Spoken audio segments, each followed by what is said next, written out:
ठीक है जी, तो डिस्कशन हमें करनी है आज एरेस के ऊपर। ठीक है, तो पहली बात तो यह समझ लें कि ये डेटा स्ट्रक्चर होते हैं एरे, और इसका मकसद ये होता है कि आप किस तरीके से जो है वो डेटा को मेमोरी में स्टोर करेंगे। तो इसको समझने के लिए पहली चीज़ तो हमें ये पता होना चाहिए कि भाई इसके क्या एडवांटेजेस हैं। दूसरी बात हमें ये पता होना चाहिए कि क्या इसके डिसएडवांटेजेस हैं। तो एडवांटेजेस के ऊपर अगर हम बात करें तो वो बात हमें समझ में आएगी कि फॉर एग्ज़ाम्पल एरे हमारे पास नहीं है, अगर हम एरे यूज़ नहीं कर सकते तो, और यूज़ नहीं कर रहे, एरे का कॉन्सेप्ट ना हो, तो फिर क्या होगा, तो मैं इसका एडवांटेज जो है वो समझ में आएगा।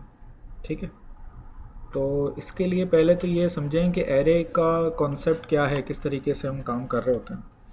तो अगर मैं आपसे मिसाल के तौर पे ये पूछता हूँ कि मैं अगर 5 वेरिएबल बना लूँ, जैसे मैंने बना लिया integer a, integer B, integer C, integer D और इंटीजर ई, ये मैंने मिसाल के तौर पे 5 वेरिएबल्स बना लिए, तो ये मेमोरी में कितनी जगह लेंगे?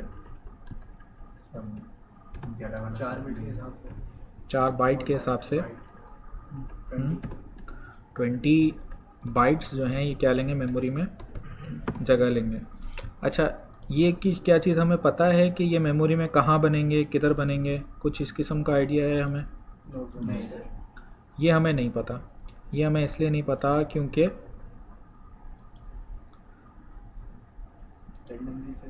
ये कहीं भी मेमोरी में किसी भी जगह बन जाएंगे। ठीक है, अच्छा, इसके मुकाबले में अगर मैं इस तरीके से लिखता हूँ integer ARR equals to new integer, और इसमें मैंने लिख दिया 5, तो अब कितने वेरिएबल बनेंगे? 5। हाँ भाई, कितने वेरिएबल बनेंगे? वही 5 अभी भी 5 वेरिएबल्स बनेगी। ही बनेंगे। ठीक है, अच्छा, 5 वेरिएबल अभी भी बनेंगे, और मेमोरी में कितनी जगह लेंगे? 20 बाइट्स ही लेंगे। तो इसका मतलब ये कि अगर मैं 5 अलग अलग वेरिएबल बनाऊं और एक इस तरह जो है वो एक एरे बना दूं, तो एक ही बात है स्पेस पॉइंट ऑफ व्यू से। ठीक है, लेकिन और मेमोरी उतनी लगती है, लेकिन फिर एरे क्यों यूज़ करते हैं? सर हमें पता है लोकेशन क्या है, एड्रेस पता है हमें। तो वो तो वेरिएबल का भी पता होगा। पहले वाले का अगर हम पहले वाले का एड्रेस निकाल लें तो हमें पाँचों का पता है। हाँ, देखें, इसमें इसको एक प्रॉब्लम से समझें।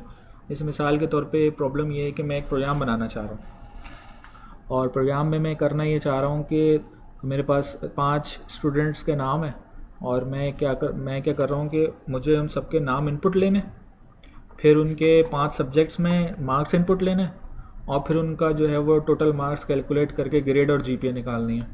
ये प्रोग्राम है, सिंपल मार्कशीट समझ लें। अब ये प्रोग्राम अगर मैं बनाऊं और विदाउट यूजिंग एरे बनाऊं, तो उसमें क्या क्या होगा चीज़ें? सबसे पहले मुझे नाम इनपुट लेना है, 5 अलग अलग, तो 5 वेरिएबल बना के 5 लाइनों में तो वेरिएबल बनेंगे, फिर 5 लाइनों में तो मैं इनपुट लूँगा यूज़र से। ठीक है, फिर मुझे अगर 5 सब्जेक्ट के हर स्टूडेंट के मार्क्स लेने हैं, तो मुझे कितने वेरिएबल बनाने पड़ेंगे? हर उसके 5 अलग अलग 25 वेरिएबल मुझे बनाने पड़ेंगे फॉर मार्क्स। अच्छा, इसमें एक मसला मेरे सामने ये आ जाएगा कि जब मैं स्टूडेंट के मार्क्स इनपुट ले रहा हूँ तो उस वक्त तो वेरिएबल के नाम मैंने क्या रखे होंगे, उनके नाम रख दिए या कुछ भी रख दिया। अब मैं जब मार्क्स इनपुट ले रहा हूँ तो मुझे समझ नहीं आ रहा होगा वेरिएबल का नाम क्या रखूँ। पहले सब, यानी कि वेरिएबल के नाम भी मुझे ऐसे रखने पड़ेंगे जो बाद में समझ में आए, कि स्टूडेंट 0 के, सब्जेक्ट 1 के मार्क्स। ठीक है, अच्छा चलें, मार्क्स भी इनपुट ले लिए, फिर लेने के बाद अब मुझे कैलकुलेट करना है। अब जब मैं एवरेज निकालने जाऊंगा तो फिर मुझे 5 वेरिएबल अलग अलग एक एक उठा के उनको सम करके फिर उनको 500 से डिवाइड करना पड़ेगा। कॉम्प्लेक्सिटी बढ़ जाएगी। मतलब ये कि अगर आप गौर करें तो इस प्रोग्राम में number of line of code बहुत ज़्यादा है। अच्छा, फिर अभी तो 5 स्टूडेंट हैं, अगर ये हो जाए 50 स्टूडेंट तो पूरा दिन ही लग जाएगा मुझे प्रोग्राम कोड करने में। समझ में आ रही बात? अच्छा, इसी प्रोग्राम को अगर मैं बाय यूजिंग एरे करूं, ठीक है, तो फिर क्या होगा? फिर होगा ये कि एक लूप के अंदर मैं इनपुट ले लूँगा 2 लाइनों में। मुझे क्या करना होगा, मैं सिंपली एक फॉर का लूप इस तरीके से लगाऊंगा, i is less than ARR dot length, और फिर उसके बाद क्या करूँगा i प्लस प्लस, और अगर मिसाल के तौर पे मैंने स्कैनर का ऑब्जेक्ट बना रखा है, scanner input equals to new scanner system dot in, तो मैं यहाँ पे लिख दूंगा इनपुट डॉट नेक्स्ट इंट, और ये वे जाके जो है वो मैं अपने एरे में अगर जैसे मैं स्टोर करवा रहा हूँ, मैंने लिख दिया ARR, तो ये 2 लाइनें जो हैं वो 5 इनपुट ले लेंगे। अगर एरे का साइज 50 होगा तो ये 50 इनपुट ले लेंगे। यानी एरे बनाने से मुझे एडवांटेज ये हुआ कि इन 5 वेरिएबल के अंदर नेविगेट करना मेरे लिए बहुत आसान हो गया। ठीक है, अब मैं इसी लूप की मदद से जो है वो मैं मार्क्स भी इनपुट ले सकता हूँ। मेरी बात समझ में आ रही है? और इसी लूप, एक और लूप की मदद से जो है वो मैं एवरेज कैलकुलेट कर सकता हूँ, और लूप की मदद से जो है वो मैं जो है वो और मज़ीद काम कर सकता हूँ। देखें, पहला काम तो हमें करना है कि यूज़र से क्या करना है, 5 लाइनें इनपुट लेनी है। ठीक है, तो उसके लिए क्या चाहिए होगा भाई, हमें कौन सा पैकेज चाहिए?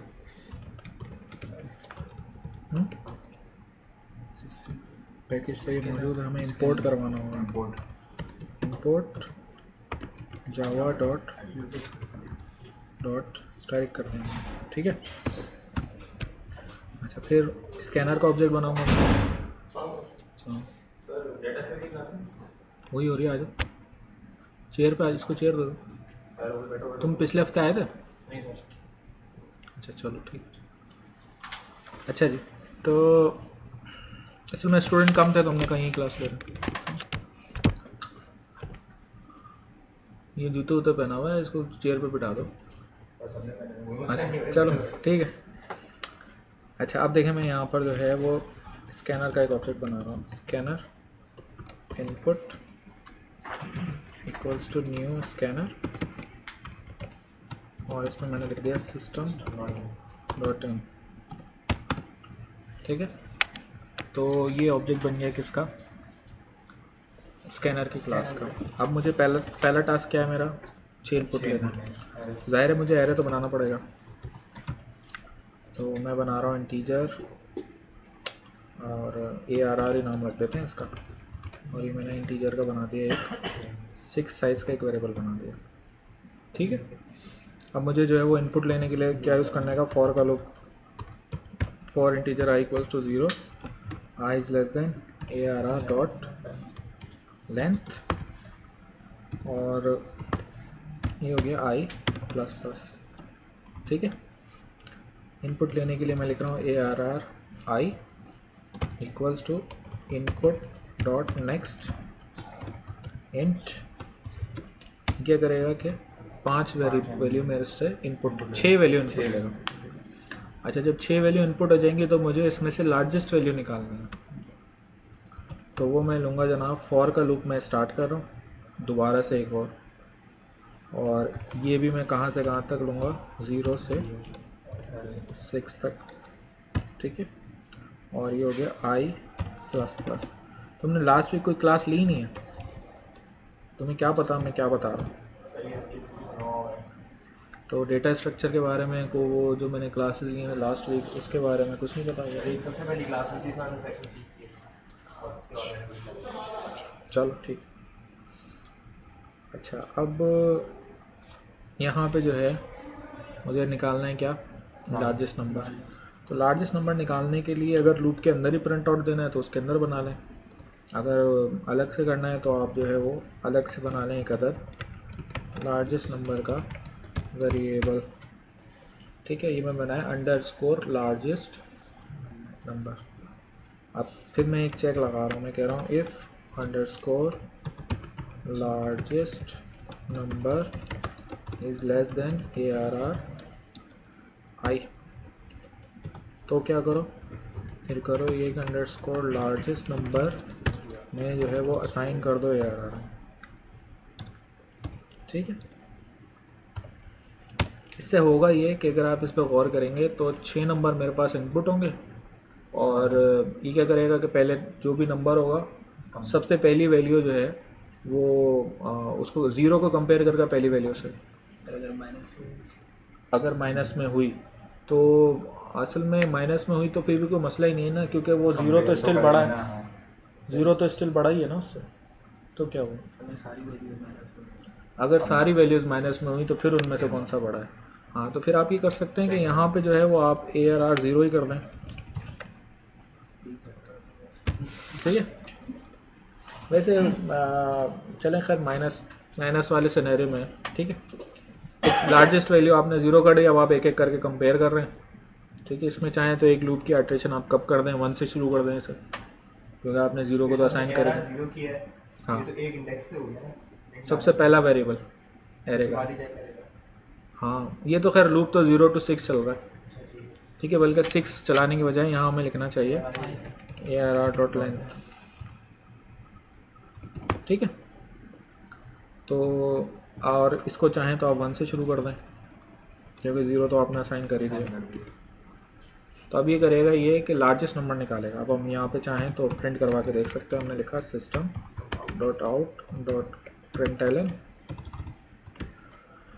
और यहाँ पे जनाब हमने लिख दिया लार्जेस्ट नंबर इज और यहाँ पे प्लस करके लार्जेस्ट नंबर, ठीक है। इस प्रोग्राम को ज़रा चला के देख लेते हैं।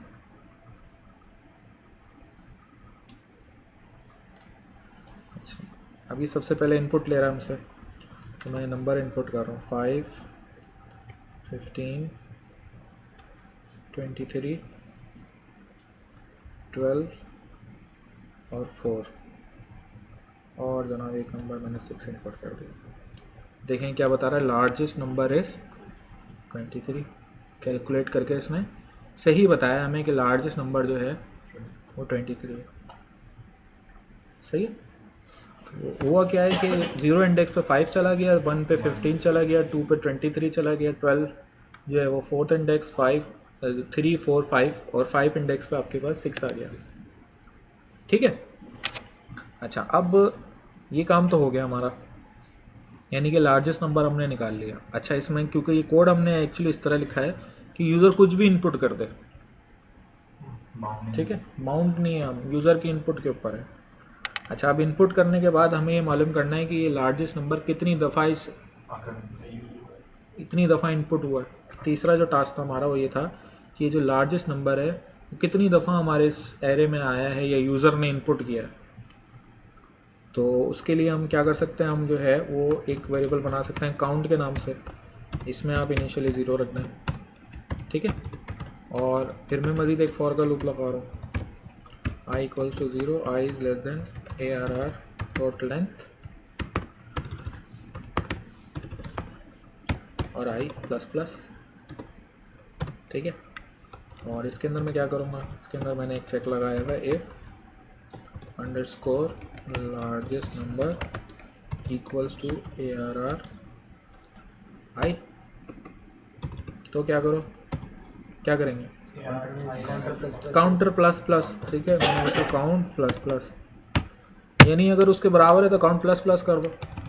फिर आप जो है वो सिंपली क्या कर सकते हैं, system dot out dot println और जो भी नंबर ऑफ काउंट है, यानी कि आपने लिख दिया नंबर ऑफ काउंट जो है वो आप यहाँ पे प्लस करके बता दें, ठीक है।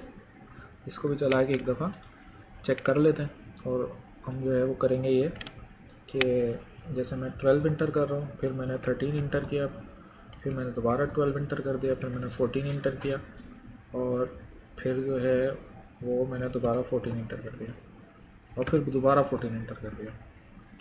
तो लार्जेस्ट नंबर जो है वो 14 है और वो 3 टाइम्स आया है इसके अंदर। समझ में आ रही बात?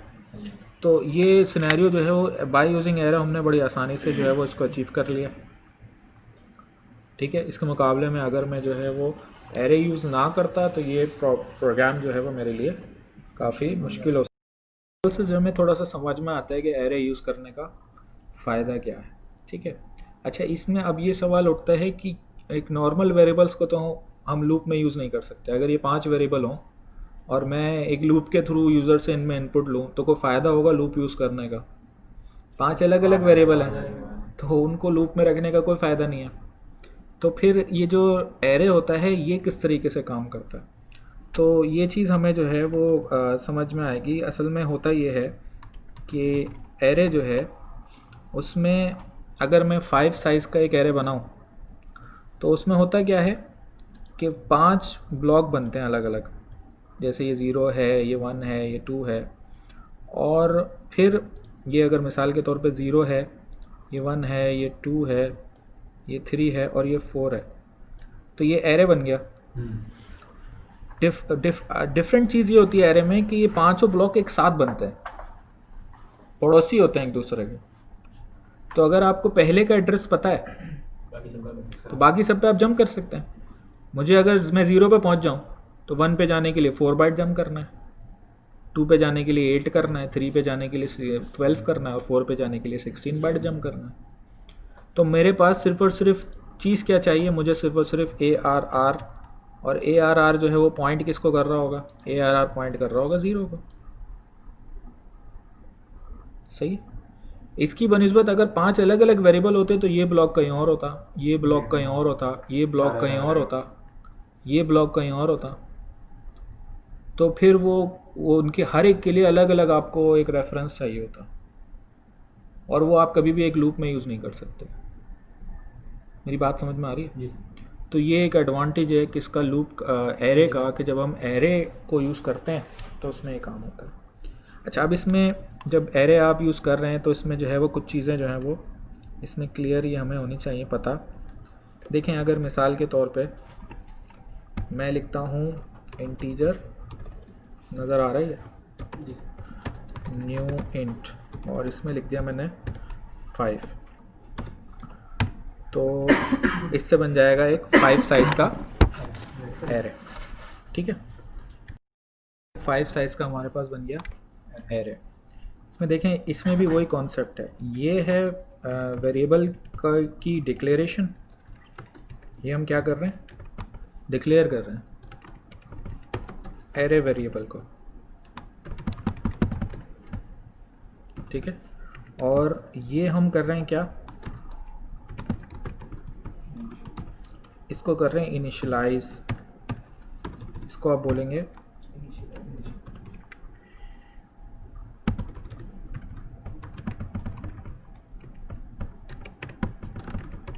एरे। तो यहाँ पे भी कॉन्सेप्ट वही है, ऑब्जेक्ट्स वाला। यानी अगर मैं मिसाल के तौर पे ऐसे लिख दूँ int a equals to new int और यहाँ पे पास कर दूँ 5, तो क्या ये चलेगा? नहीं चलेगा। इसलिए क्योंकि ये a जो है ये तो नॉर्मल वेरिएबल है और ये है तमाम जनाब 5 एरे। यहाँ ये बात जहन में रहे कि अगर मैं इस तरीके से लिखूँगा न्यू इंट और इसमें लिख दिया 5, तो ये वेरिएबल 5 बना देगा, और किसमें लेकिन वो कहाँ, लोकेशन ये चीज़ जो है वो कन्फ्यूजन है, वही ऑब्जेक्ट वाली बात है। तो ये नहीं चलता। तो इसका मतलब ये है कि एक एरे को इनिशियलाइज करने के लिए एरे टाइप का वेरिएबल होना चाहिए, यानी वेरिएबल ऐसा होना चाहिए जो एरे हो, सिंपल वेरिएबल ना हो। तो यहाँ पे उसके लिए जावा में आप ऐसे डिक्लेयर कर दें तो जनाब ये फिर एरे बन जाता है, ठीक है। अच्छा, ये जो एरे होता है ना, इसको बोलते हैं आप स्टैटिक एरे, सही है। इसके मुकाबले में एरे की एक और टाइप भी होती है, और वो क्या है कि आप इस तरह कर्ली ब्रैकेट्स में कुछ वैल्यू डिफाइन कर दें, कॉमा सेपरेटेड। इसको जनाब कहा जाता है क्या, इसको आप कहते हैं डायनेमिक एरे, और इसको जनाब शॉर्ट एंड नोटेशन भी कहा जाता है।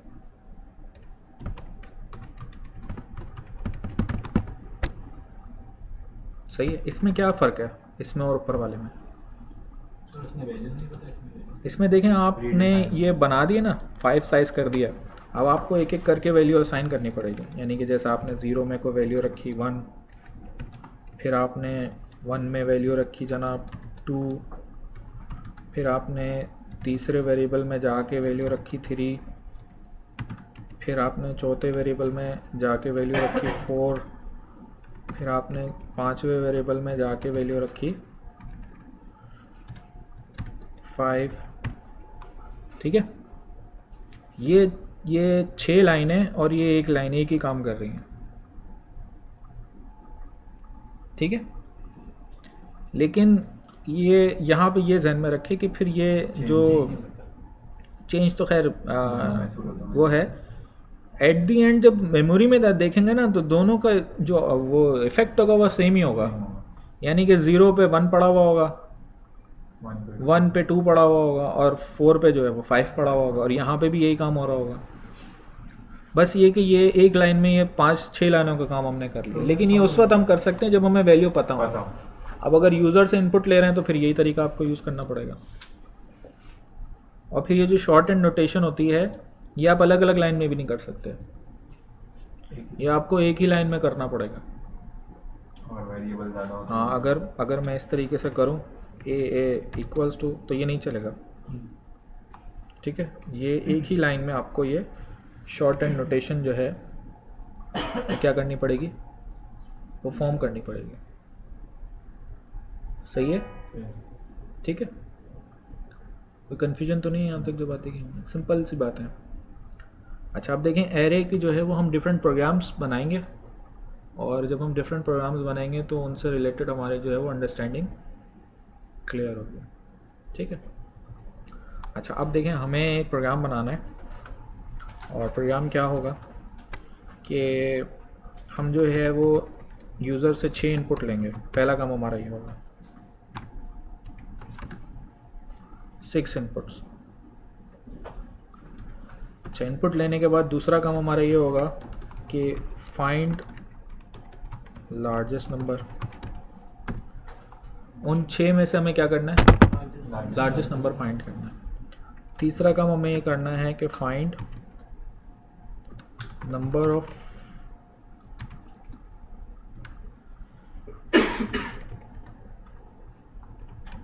occurrence ऑफ लार्जेस्ट नंबर, यानी कि वो लार्जेस्ट नंबर उन इनपुट में कितनी दफ़ा आया। समझ में आ रही मेरी बात? ठीक है, ये काम ज़ाहिर है हमें करना पड़ेगा बाय यूजिंग एरे। करें ज़रा। अच्छा, अब एक दूसरा सिनेरियो हमारे पास। दूसरा सिनेरियो क्या है जी? दूसरा सिनेरियो ये है कि हम जो है वो स्टूडेंट के कुछ मार्क्स इनपुट लेंगे, और ये कह देते हैं हमें चलने 5 स्टूडेंट्स के मार्क्स इनपुट लेंगे। ठीक है, फिर दूसरा काम हमने करना है कि उसमें से कैलकुलेट करना है या फाइंड करना है बेस्ट स्कोर। कैसे फाइंड करेंगे? पहले वही 5 इनपुट लेगा, 5 इनपुट। और बेस्ट स्कोर कैसे निकालेंगे? लार्जेस्ट नंबर निकाला था वैसे बेस्ट स्कोर निकाल लेंगे, बेस्ट स्कोर पता चल जाएगा। अच्छा, जब बेस्ट स्कोर हमने निकाल दिया तो अब हमें ग्रेडिंग करनी है। ग्रेडिंग हम किस तरीके से करेंगे कि जिसका बेस्ट स्कोर है, बेस्ट स्कोर -10